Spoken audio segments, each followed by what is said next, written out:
Seconde épître de Paul aux Thessaloniciens, chapitre 2.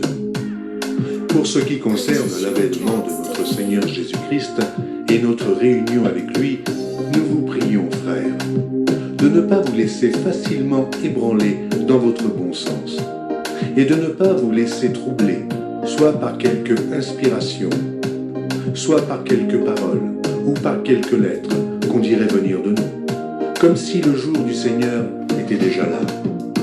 Que personne ne vous séduise d'aucune manière, car il faut que l'apostasie soit arrivée auparavant, et qu'on ait vu paraître l'homme du péché, le fils de la perdition, l'adversaire qui s'élève au-dessus de tout ce qu'on appelle Dieu ou de tout ce qu'on adore, jusqu'à s'asseoir dans le temple de Dieu, se proclamant lui-même Dieu. Ne vous souvenez-vous pas que je vous disais ces choses lorsque j'étais encore chez vous? Et maintenant, vous savez ce qui le retient, afin qu'il ne paraisse qu'en son temps. Car le mystère de l'iniquité agit déjà. Il faut seulement que celui qui le retient encore ait disparu. Et alors paraîtra l'impie, que le Seigneur Jésus détruira par le souffle de sa bouche et qu'il anéantira par l'éclat de son avènement.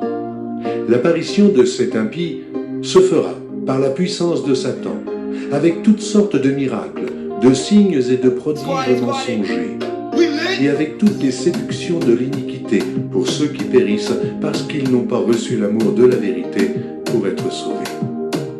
Aussi Dieu leur envoie une puissance d'égarement pour qu'ils croient au mensonge, afin que tous ceux qui n'ont pas cru à la vérité, mais qui ont pris plaisir à l'injustice, soient condamnés.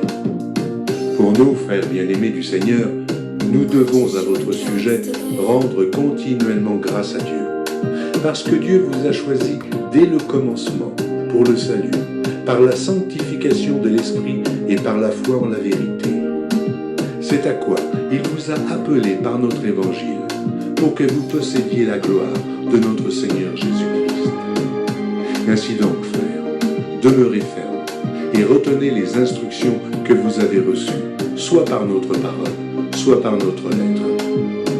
Que notre Seigneur Jésus-Christ lui-même et Dieu notre Père, qui nous a aimés et qui nous a donné par sa grâce une consolation éternelle et une bonne espérance, console vos cœurs et vous affermisse en toute bonne œuvre et en toute bonne parole.